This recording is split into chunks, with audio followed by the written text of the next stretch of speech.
What you're watching is real footage of U.S. Special Operations Forces conducting a direct action raid exercise released by the Department of Defense through DVIDS. You won't see Delta Force in this footage. You won't see their faces, their gear, or their call signs.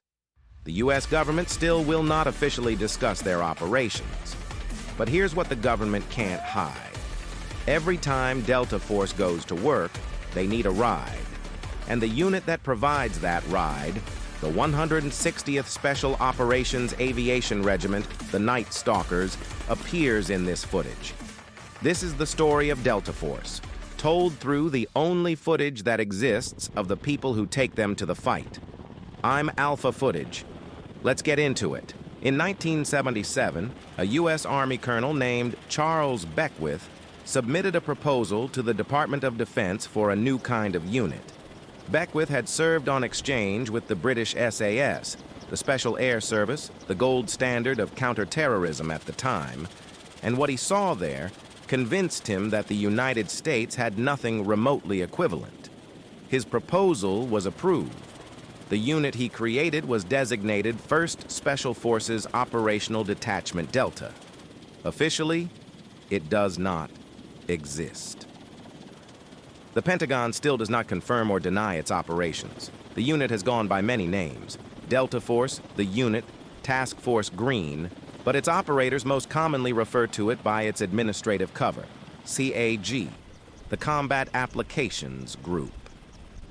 Delta falls under JSOC, the Joint Special Operations Command, based at Fort Liberty, North Carolina.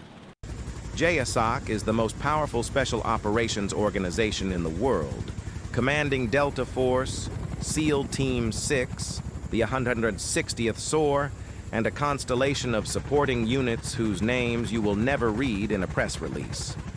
The reason JSOC operates in secrecy is simple. Their targets know they're coming the moment JSOC is confirmed on the ground. Operational security is not a preference. It is the mission. What you're watching is U.S. and Allied Special Operations Forces conducting direct action, tactical maneuvering during exercise HYDRACRAB, a joint SOF exercise that provides a rare public window into how JSOC forces train. Watch the objective sequencing. Multiple entry points hit simultaneously. Support elements covering all avenues of approach. The assault element moving faster than any conventional infantry unit you've ever seen. This is not a demonstration staged for cameras. This is how these forces actually train, because the training cycle for a JSOC unit like Delta or DevGRU never fully stops.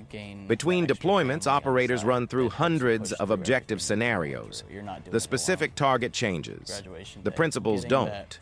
JSOC estimates, never officially confirmed, suggest that at the height of the Iraq surge, Task Force 88, the classified Delta and DevGRU element hunting high-value targets, was executing between 10 and 15 raids per night across the country, not per week, per night. The targeting and execution cycle had been compressed to a matter of hours from intelligence to trigger. That pace was only possible because of the unit you're about to see. The 160th Special Operations Aviation Regiment was established in 1981 in the aftermath of one of the most catastrophic special operations failures in American military history.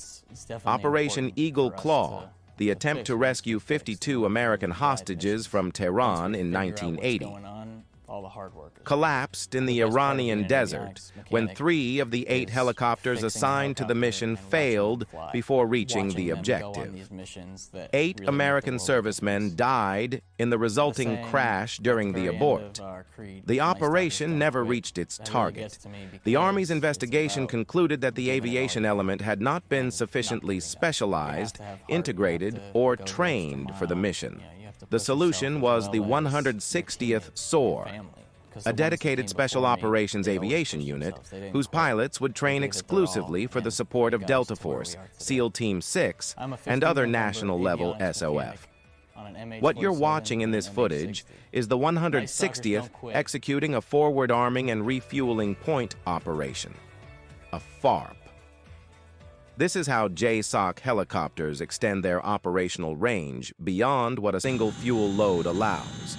The helicopters land at a pre-staged fuel point, refuel under combat-ready conditions, and continue to the objective. The FARP crew works fast. Every additional minute on the ground is risk. The 160th's motto is, "Night Stalkers don't quit." It was not chosen for marketing purposes. What you're watching is one of the most specialized insertion techniques in special operations, a helocast. The helicopter moves at low altitude and reduced airspeed over a body of water. Operators exit the aircraft while it is still moving, stepping off the ramp or jumping from the door, and enter the water. From there, they swim to a predetermined point, link up with boats or swim fins already staged, and approach the objective from the water. The unit executing this helicast is 1st Reconnaissance Battalion, Marine Reconnaissance Operators, but the helicopter lifting them is a U.S. Army MH-47G Chinook, assigned to the 160th Special Operations Aviation Regiment. That combination tells you exactly what you're looking at. A rehearsal for the kind of maritime direct action mission that Delta Force or DevGru would execute in a real-world scenario. The 160th provides the same aircraft, the same crews, the same procedures. Because when the actual mission happens, there is no time for the aviation element to learn the plan. The coordination must already be automatic. The helocast is not taught in conventional military aviation units. It exists specifically because JSOC needed it, and the 160th built it. This is what the mission looks like before it reaches the target. An MH-47G Chinook, assigned to the 160th SOAR, conducts aerial refueling from a fixed-wing platform at night. The pilots are flying on night vision systems. The refueling probe makes contact with the tanker's drogue. At the precise moment, the two aircraft must hold formation at the same speed and altitude. A single error means a missed refuel, a mission abort, or worse. This footage was captured during Exercise Emerald Warrior, the largest annual joint special operations exercise in the U.S. military. Emerald Warrior exists specifically to rehearse the kind of long-range, multi-domain special operations mission that JSOC executes in real operations. The aircraft in this footage, the MH-47G, is the same airframe that flew operators to Abbottabad in May 2011. The mission that killed Osama bin Laden began with helicopter infiltration from Afghanistan across Pakistani airspace, at low altitude, at night, with no coordination with Pakistani authorities. One helicopter crashed on Insertion. The assault element continued the mission anyway. They were back across the border within 38 minutes of touchdown. The pilots who flew that mission were from the 160th SOAR.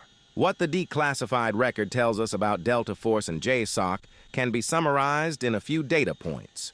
Between 2003 and 2011, Task Force 88, the classified counterterrorism task force that included Delta Force and DevGru elements, is credited with dismantling the senior leadership of al-Qaeda in Iraq multiple times over, capturing or killing thousands of insurgent commanders, and executing the raid that killed Abu Musab al-Zarqawi, the founder of al-Qaeda in Iraq, in June 2006. In Afghanistan, JSOC operated under a targeting authority that allowed them to pursue high-value targets across the country without the lengthy approval chain that governed conventional force operations. The result was a sustained campaign against Taliban and al-Qaeda senior leadership that ran continuously for 2 decades. What we know about Delta Force selection comes primarily from 2 sources: the autobiography of former Delta Commander Eric Haney and declassified documents from congressional oversight hearings. The assessment and selection course runs 3 weeks. The attrition rate is approximately 90%. Candidates are not told in advance whether they have passed or failed. Selection ends when the cadre decides it ends. The operators who survive that process are, by design, the people whose ceiling has not yet been found. Everything we've covered in this channel over the past 10 videos, Green Berets, Rangers, Marines, Navy SEALs, Air Force Special Tactics, and now JSOC, points to the same conclusion. The U.S. military has built the most capable special operations force in human history. Not because of any single unit, but because of how those units work together. The Green Beret, who trains a partner force, hands off intelligence to a Ranger battalion. The combat controller, who calls in air support, is vectoring an aircraft flown by a 160th SOAR crew. The pararescue man, who recovers a downed pilot, is inserted by the same Night Stalker helicopters that carry Delta to its targets. JSOC is the apex of that system. Delta Force and DevGRU are the most capable direct action units that have ever existed, and they are capable specifically because they are connected by aviation, by intelligence, by training, to every other layer of the force you've been watching. The 160th SOAR footage you've seen in this video is as close as the public record gets to Delta Force. Every frame was cleared for release by the Department of Defense, specifically because it shows capability without revealing method. What remains classified is everything that matters most, and that is exactly how it should be. That's Phase 1. 10 videos, 10 units. Green Berets, Rangers, Marines, Navy SEALs, Air Force Special Tactics, and JSOC. All real footage, all public domain, all given the analysis it deserves. This channel is just getting started. Phase 2 goes deeper. Delta Force operations that have been declassified. The intelligence apparatus behind JSOC. The night that changed how America fights wars. Subscribe so you don't miss it. Hit the comments. Tell me which unit or operation you want next. I read every one. Alpha. Footage. The footage is real. The analysis is honest. New videos every week.